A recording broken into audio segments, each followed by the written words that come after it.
আমার খালাতো ভাই আমার সাথে যেভাবে কাজ করল গল্পটি সম্পূর্ণ শুনলে আপনাদের মেশিন দিয়ে টপ করে পানি চলে আসবে। আপনারা হাতের কাজ করতে বাধ্য হবেন, তাই হাতের কাজ করার আগে হাতের কাছে অবশ্যই টিস্যু রাখবেন। আমার নাম প্রীতি এবং আমার বয়স 23 বছর। আমি দেখতে বেশ সুন্দর, আমার শরীরের গঠন একটু বড় দেখায়। আমার মুখের গঠন আকর্ষণীয়, রং ফর্সা এবং আমার শরীর না খুব পাতলা না খুব মোটা, বরং একদম মাঝারি। আমি গ্রামে থাকি, তাই অন্য গ্রামের মেয়েদের মতো আমিও বেশিরভাগ সময় সালোয়ার স্যুট পরি। আমি শুধুমাত্র 10ম শ্রেণী পর্যন্ত পড়াশোনা করেছি এবং তারপর থেকে বাড়িতেই থাকি। বাইরে থেকে আমাকে খুবই সরল, সাধারণ মেয়ে মনে হতো। আমি ততটা বুদ্ধিমান বা চালাকও ছিলাম না। কিন্তু সত্যি বলতে, আমার জীবনে এমন কিছু দিন এসেছিল যখন আমি আমার সীমা অতিক্রম করেছিলাম। তখন জীবন আমাকে এমন কিছু শিখিয়েছিল যা আমি কখনো ভাবিনি। অনেক আগের কথা, আমি এমন একটি অভিজ্ঞতার মধ্য দিয়ে গিয়েছিলাম যা আমার হৃদয় ও মনের উপর গভীর ছাপ ফেলেছিল।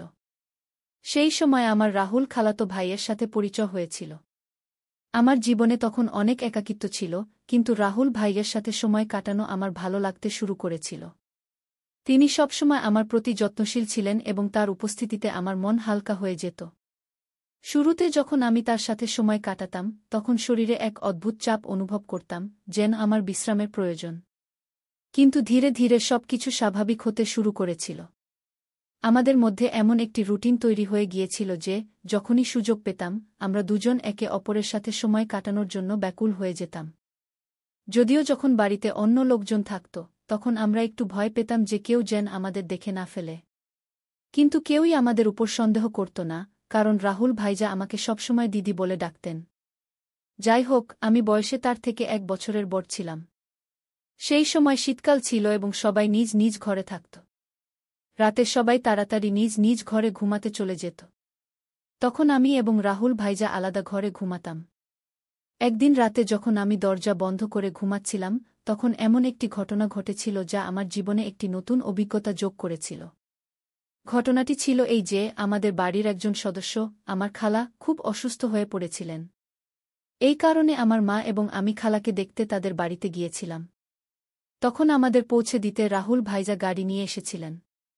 তিনি যখন প্রথমবার আমাকে দেখলেন, তখন বললেন, আপনি তো অনেক বড় হয়ে গেছেন দিদি। তখন আমি একটু হাসলাম।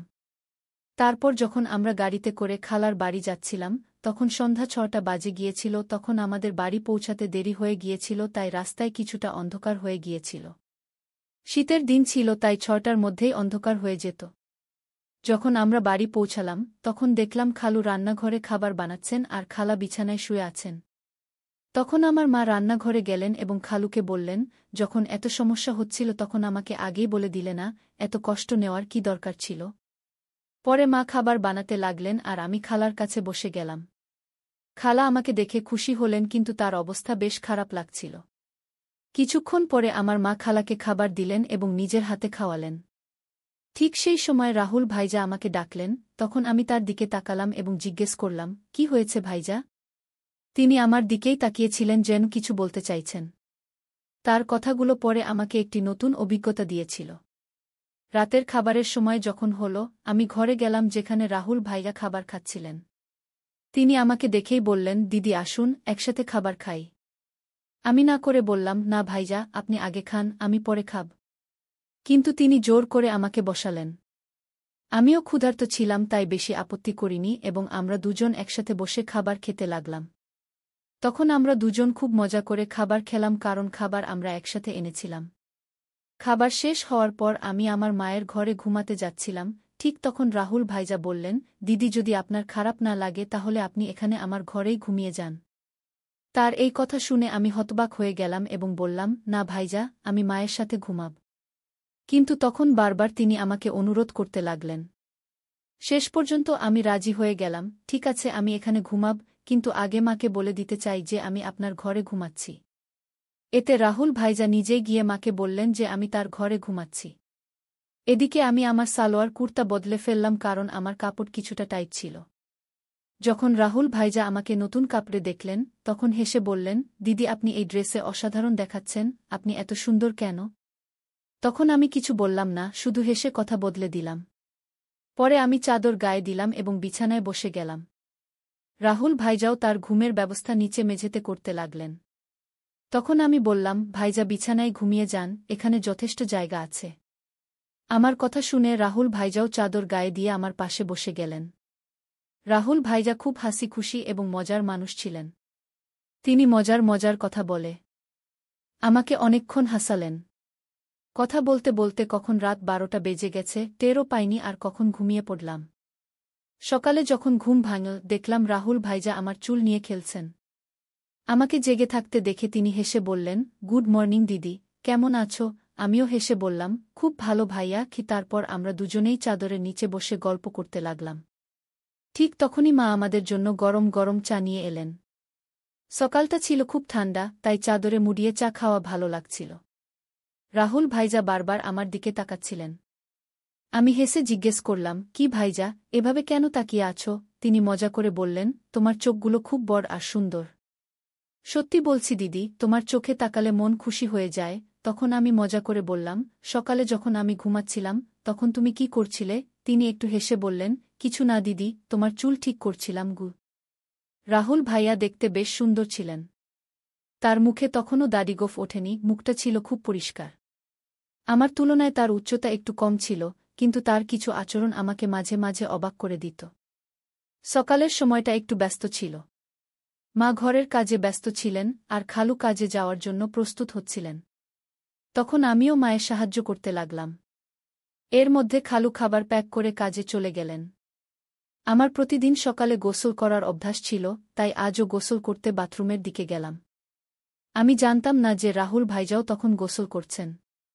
বাথরুমের দরজা খুলতেই আমি লজ্জায় লাল হয়ে গেলাম আর দ্রুত আমার ঘরে ছুটে এলাম। রাহুল ভাইজা তখন গোসল করছিলেন, তার মুখে সাবুন লাগানো ছিল, তাই তিনি আমাকে দেখতেই পাননি। কিন্তু আমি এত বেশি লজ্জা পেয়ে গেলাম যে সেই দৃশ্য বারবার আমার মাথায় ঘুরতে লাগল। ঘরে বসে আমি নিজের চিন্তায় ডুবে গেলাম আর আস্তে আস্তে হাসতে লাগলাম গু। এর মধ্যে রাহুল ভাইজা গোসল করে ঘরে এলেন। আমাকে একা হাসতে দেখে মজা করে বললেন, কি ব্যাপার দিদি, আজ তো খুব খুশি লাগছে। তার কথা শুনে আমি একটু চুপ করে গেলাম আর বললাম, না ভাইজা, এমন কিছু না, এমনিই হাসছিলাম। রাহুল ভাইজা মোবাইল নিয়ে পাশে এসে বসে বললেন, সত্যি সত্যি বলো দিদি, কি ভাবছিলে যে এত হাসি পাচ্ছিল? তখন আমি হেসে বললাম, না ভাইজা, কিছুই না। কিন্তু রাহুল ভাইজা জিদ ধরলেন, না দিদি, বলো না। না বললে আমি ভুল বুঝব। তখন আমি বললাম, প্লিজ ভাইজা, এই কথাটা এখানেই শেষ করো। এতে ভাবার কিছু নেই কি। তারপর আমি দ্রুত উঠে গোসল করতে চলে গেলাম। গোসলের পর আমি ঘরে ফিরে এলাম আর মজা করে ইচ্ছে করে একটু পানি রাহুল ভাইয়ার দিকে ছুড়ে দিলাম। এটা দেখে রাহুল ভাইজা হঠাৎ উঠে দাঁড়ালেন আর আমার চুল ধরে আমাকে বিছানায় বসিয়ে দিলেন। তার এই আচরণ দেখে আমার রাগ হয়ে গেল। আমি রেগে বললাম, এটা কি করছো ভাইজা? আর রাগে তার হাত ছাকিয়ে দিলাম। এরপর রাহুল ভাইজা কিছু না বলে চুপচাপ ঘর থেকে বেরিয়ে গেলেন। তার এই ব্যবহার দেখে আমিও অবাক হয়ে গেলাম। নিজের উপর আফসোস হতে লাগল যে হয়তো আমার এটা করা উচিত ছিল না। তারপর দ্রুত আমি আমার চুল ঠিক করে মায়ের কাছে চলে গেলাম। খালু খালার যত্ন নিচ্ছিলেন, তাকে ওষুধ দিচ্ছিলেন আর খাবার তৈরি করছিলেন। ঠিক তখনই খালা আমাকে বললেন, যাও রাহুলকে ডেকে আনো, গরম গরম খাবার খেতে বলো, নইলে ঠান্ডা হয়ে যাবে গু। আমি জানতাম রাহুল ভাইজা আমার উপর রাগ করেছেন। তাকে ডাকতে গিয়ে দেখলাম তিনি ছাদে বসে ফোন দেখছেন। আমি ডাকলাম, ভাইজা নিচে এসো, মা ডাকছেন, খাবার খেয়ে নাও। কিন্তু তিনি কোনো উত্তর দিলেন না। তখন আমি আরও কাছে গিয়ে বললাম, প্লিজ ভাইজা, আমার উপর রাগ করো না। আমার ভুল হয়ে গেছে, আমি ক্ষমা চাইছি গু। তবুও তিনি আমার দিকে তাকালেন না, ফোন দেখতে থাকলেন। তখন আমি তার হাত ধরে বললাম, ভাইজা, ভুল শুধু আমার না, তুমিও তো আমার চুল টেনেছিলে, তাই আমার রাগ হয়েছিল। এখন এত রাগ করো না গে। তখন আমার চোখে পানি চলে এল আর কাঁদতে কাঁদতে বললাম, ভাইজা প্লিজ এত রাগ করো না। যদি আমার ভুল হয় তবে আমাকে এক না দুটা চড় মারো, কিন্তু এভাবে চুপ করে থাকো না গি। আমাকে কাঁদতে দেখে রাহুল ভাইয়ার রাগ একটু ঠান্ডা হল। তিনি আস্তে বললেন, ঠিক আছে, কাঁদো না। কিন্তু তোমার আমার উপর হাত তোলা উচিত হয়নি। যাই হোক, ছেড়ে দাও, চলো খাবার খেয়ে নিই গু। তখন আমি বললাম, প্রথমে এটা বলো যে তুমি আমাকে মাফ করে দিয়েছ। তখন তিনি হেসে বললেন, আরে অনেক হয়েছে, এখন চুপ করো, নইলে আমাকে আরও বেশি ক্ষমা চাইতে হবে গু। তারপর আমরা দুজন নিচে গিয়ে খাবার খেতে বসলাম। খালু আর খালা আগেই খেয়ে ফেলেছিলেন। মা রান্নাঘরের কাজ শেষ করছিলেন। খাওয়ার পর আমি খালার পাশে বসে গেলাম আর তার সাথে কথা বলতে লাগলাম, খালার স্বাস্থ্যের খোঁজ নিতে লাগলাম। এই সময় মা বললেন, তোমরা এবং রাহুল এখানেই থাকো, আমি নিকটবর্তী বাড়িতে দেখা করতে যাচ্ছি। আমি রাহুলকে বলে দিয়েছি যেন সে কোথাও বাইরে না যায়, আমরা শীঘ্রই ফিরে আসব। তারপর মা এবং খালু বাইরে চলে গেলেন এবং আমি খালার ঘর পরিষ্কার করতে শুরু করলাম। ঠিক তখনই রাহুল ভাইয়া মজা করতে করতে এসে পড়লেন। আমি তাকে বললাম, ভাইজা, দয়া করে আমার জন্য কিছু এনে দাও। তিনি হেসে বললেন, বলো দিদি, কি চাও? আমি বললাম, আমার জন্য চকলেট এনে দাও, আমি খুব পছন্দ করি। রাহুল ভাইজা হেসে বললেন, ঠিক আছে, তুমি ঘর পরিষ্কার করো, আমি চকলেট নিয়ে আসছি। রাহুল ভাইয়া চকলেট নিতে চলে গেলেন এবং আমি ঘর পরিষ্কার করতে লাগলাম। যখন আমি খালার আলমারি খুললাম, তখন সেখানে মেকআপের জিনিসপত্র রাখা দেখলাম। সাজগোজ করার আমারও খুব শখ ছিল, তাই আমি খালার মেকআপ ব্যবহার করা শুরু করলাম। তারপর আমি খালার ঝুমকি এবং গয়না পরলাম এবং আলমারি থেকে লাল শাড়ি বের করলাম। যখন রাহুল ভাইয়া চকলেট নিয়ে ফিরে এলেন, তখন আমি সম্পূর্ণরূপে সেজেগুজে নতুন বধূর মতো প্রস্তুত হয়ে গিয়েছিলাম। তখন আমি চুল খুলে রেখেছিলাম, লিপস্টিক লাগিয়েছিলাম এবং হাতে চুড়িও পরেছিলাম। তিনি ঘরে ঢুকেই আমাকে এই রূপে দেখে হতবাক হয়ে গেলেন। তার মুখ দিয়ে শুধু এটাই বেরিয়ে এল, দিদি, তুমি তো অসাধারণ দেখাচ্ছ। তারপর আমি তার কাছ থেকে চকলেট নিলাম এবং বিছানায় বসে খেতে লাগলাম। রাহুল ভাইজাও পাশে বসে গেলেন এবং তখন তার চোখ আমার দিক থেকে সরছিল না। তখন আমি বললাম, ভাইজা, এত করে দেখো না, আমার অস্বস্তি লাগছে। রাহুল ভাইজা হেসে বললেন, কি করি দিদি, তোমার দিক থেকে চোখ সরতেই চায় না। তুমি শাড়িতে এত সুন্দর দেখাচ্ছ যে মনে হচ্ছে কোনো পরী। তারপর মজা করে বললেন, ইচ্ছে করছে তোমাকে আমার বউ বানিয়ে ফেলি। আমি বুঝতে পারছিলাম যে সেই মুহূর্তে তার মনের মধ্যে কি চলছিল, কিন্তু আমি হালকা হাসির সাথে কথা অন্য দিকে ঘুরিয়ে দিলাম। মজা করে বললাম, তাহলে দাঁড়িয়ে রইলে কেন? বলো, আমাকে বউ বানিয়ে কি করবে? তখন রাহুল ভাইজা একটু হেসে বললেন, রেখে দাও দিদি, আমি জানি তুমি ইচ্ছে করেই এটা জিজ্ঞাসা করছো। তখন আমি বললাম, তাহলে কি তুমি তোমার দিদির সুযোগ নিতে চাও? যদি মা জানতে পারেন তাহলে কি হবে? তখন রাহুল ভাইজা বললেন, দিদি, এত চিন্তা করো না, আমরা তো বাড়িতেই আছি এবং কেউ জানতেও পারবে না। তুমি শুধু একবার হ্যাঁ বলে দাও, আমি সব সামলিয়ে নেব। তখন আমি হেসে বললাম, তাহলে আগে বলো, তুমি এসব শাড়ি দেখে বলছো নাকি আগে থেকেই এমন ভাবছিলে? রাহুল ভাইজা হেসে বললেন, সত্যি বলতে, তুমি যেদিন থেকে এসেছ সেদিন থেকেই এমন লাগছে। যদি তুমি একবার রাজি হয়ে যাও তাহলে সব সহজ হয়ে যাবে। তখন আমি মজা করে বললাম, ঠিক আছে, যখন তুমি চাইবে আমি তোমার কথা মানব। কিন্তু তোমাকে তোমার দায়িত্ব ঠিকভাবে পালন করতে হবে। এতে ভাইয়া খুব খুশি হয়ে বললেন, থ্যাঙ্কস দিদি। আমি জানতাম তুমি আমাকে না বলবে না। তুমি সত্যিই সেরা। আমি বললাম, দাঁড়াও, এত প্রশংসা করার দরকার নেই। আর সন্ধ্যায় আমার জন্য আরও চকলেট আনতে ভুলো না। তখন রাহুল ভাইজা বললেন, ঠিক আছে দিদি, 1 মিনিট অপেক্ষা করো, আমি আসছি। যখন তিনি বাইরে চলে গেলেন তখন আমি একটু অস্বস্তি বোধ করলাম। যখন তিনি ফিরে এলেন তখন আমি বললাম, রাহুল ভাইজা, এই মুহূর্তে আমি একটু সমস্যায় আছি। সন্ধ্যায় এই বিষয়ে কথা বলব। কিন্তু রাহুল ভাইজা আমার কথা মানতে রাজি ছিলেন না। তিনি শান্ত স্বরে বললেন, দিদি, এত চিন্তা কেন করছ? ভয়ের কিছু নেই, সব ঠিক হয়ে যাবে। যদি তোমার অস্বস্তি হয় তাহলে চোখ বন্ধ করে নাও। তখন আমি চোখ বন্ধ করে নিলাম এবং রাহুল ভাইজা আমাকে তখনই সেই মুহূর্তে। ঠিক তখনই দরজায় হঠাৎ করাঘাত শোনা গেল, যাতে আমরা দুজনেই ভয় পেয়ে গেলাম। তখন রাহুল ভাইজা বললেন, দিদি, সমস্যা তো এই রাতের অপেক্ষায় আছে। প্রতিটি মিনিট ঘন্টার মতো লাগছে। ঠিক তখনই মা ডাক দিলেন, তোমাদের ভাইবোনের কথা শেষ হয়ে গেছে? তাহলে একটু কাজে হাত বাড়াও। মায়ের কথা শুনেই আমি উঠে যেতে লাগলাম, আর যেতে যেতে মজা করে বললাম, রাহুল ভাইজা, মনে রাখবে, যদি চকলেট না পাই তাহলে আমিও কিছু দেব না। এরপর আমি রান্নাঘরে চলে গেলাম। এই সময়ে খালুও বাড়ি ফিরে এসেছিলেন। তখন আমি তাদের খাবার পরিবেশন করলাম। খালা খুব ক্লান্ত ছিলেন, তিনি আমাদের সাথে কিছুক্ষণ বসে কথা বললেন, তারপর দ্রুত ঘুমিয়ে পড়লেন। মা খালাকে খাওয়াচ্ছিলেন আর ওষুধ দিচ্ছিলেন। আমিও আমার খাবার খেয়ে নিলাম আর সময় কাটানোর জন্য টিভি দেখতে লাগলাম। শীতের মৌসুম হওয়ায় আমরা দ্রুত বিছানায় চলে গেলাম, কিন্তু মা তখনও তার কাজে ব্যস্ত ছিলেন। তখন আমি খালার ঘরে গিয়ে বসে ফোনে ব্যস্ত হয়ে গেলাম। এতটাই মগ্ন ছিলাম যে বুঝতেই পারিনি কখন রাহুল খাবার খেয়ে তার ঘরে চলে গেল এবং আমার জন্য অপেক্ষা করছিল। আমি আমার নিয়মিত সিরিয়াল দেখতে ব্যস্ত ছিলাম। যখন আমি না গেলাম তখন রাহুল ভাইজা নিজেই আমাকে ডাকতে এলেন। ঘরে এসে ভাইজা বললেন, দিদি এসো, আমি তোমার জন্য অনেকক্ষণ থেকে অপেক্ষা করছি গু। ঠিক তখনই মা বললেন, কোনো সমস্যা নেই, যদি তুমি একা ঘুমাতে চাও তাহলে ঘুমিয়ে পড়ো, তোমার দিদি আমার সাথে ঘুমাবে গি। মায়ের কথা শুনে ভাইয়া দ্রুত বললেন, না না, আমরা শুধু কথা বলছিলাম। যাই হোক, কয়েকদিন পর তোমরা চলে যাবে, তখন কখন দেখা হবে কে জানে। আর দিদির সাথে খেলতে পারবু। তখন আমি মাকে আশ্বস্ত করে বললাম, মা, ভাইজা ঠিক বলছে গি। এরপর মা বললেন, ঠিক আছে, যেমন তোমরা চাও গি, এবং আমরা ঘরে চলে গেলাম। ঘরে যেতেই রাহুল ভাইজা দ্রুত দরজা বন্ধ করে দিলেন। তখন আমি বুঝে গেলাম যে ভাইজা আর অপেক্ষা করতে পারছেন না। কিন্তু তখনও মা আর খালু জেগেছিলেন, তাই আমি বললাম, ভাইজা একটু রাখো, সবাই ঘুমিয়ে পড়ুক, তারপর কথা বলবো। যদি কেউ আমার কথা শুনে ফেলে তাহলে সমস্যা হবে গু। ভাইজা বললেন, দিদি আর অপেক্ষা করা যায় না গি। ঠিক তখনই আমার চকলেটের কথা মনে পড়ল। আমি বললাম, ঠিক আছে ভাইয়া, কিন্তু আগে আমার চকলেট দাও। ভাইয়া তাড়াতাড়ি পকেট থেকে চকলেট বের করে দিলেন। এরপর আমি চকলেট খেতে লাগলাম আর ভাইজা পারফিউম লাগাতে লাগলেন। শুরুতে আমরা মজায় একটু একটু ঠাট্টাতামাশা করতে লাগলাম, এতে আমাদের মধ্যে মজার ঝগড়া শুরু হয়ে গেল। আমরা বিছানায় লাফাতে লাগলাম, কারণ আমাদের বয়স তখনও ছোট বাচ্চাদের মতো ছিল।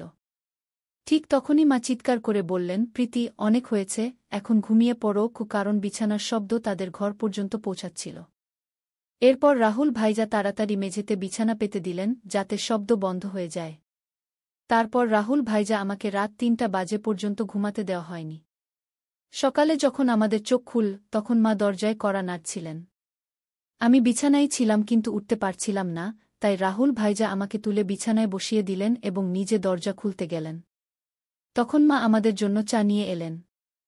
আমাকে দেখে তিনি বললেন, আমি বলেছিলাম প্রীতি, সময়মতো ঘুমিয়ে পড়ো। এখন দেখো তোমার চোখ কত লাল হয়ে গেছে। আমার চোখ তখন সত্যিই লাল হয়ে গিয়েছিল। আমি কিছু না বলে চা পান শুরু করলাম, এমনকি মুখও ধুইনি, কারণ পুরো শরীর ব্যথায় ভেঙে পড়ছিল। মা চা রেখে চলে গেলেন।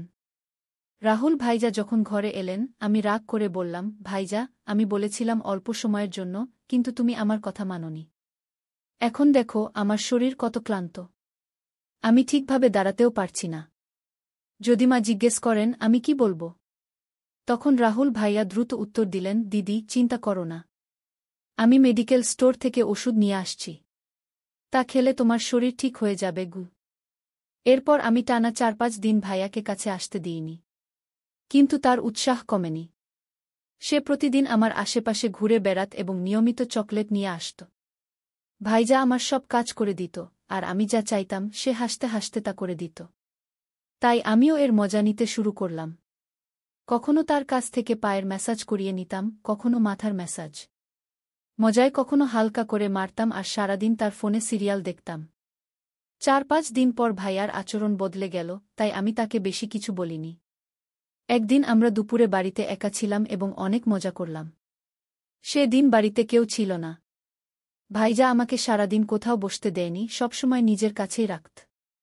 এই ঘটনার পর আমি আর ভাইজা খুব সাধারণ হয়ে গেলাম। যখনই তার ইচ্ছা হতো সে আমাকে ঘরে ডাকত, আর আমি এখন এর অভ্যাসও করে ফেলেছিলাম। আমরা সেই দিনগুলোর পুরো মজা নিলাম। কিন্তু জীবনে প্রতিটি ভালো সময়ের পর একটি খারাপ সময়ও আসে, আর এই খারাপ সময়ও ভাইয়ার কারণেই এল।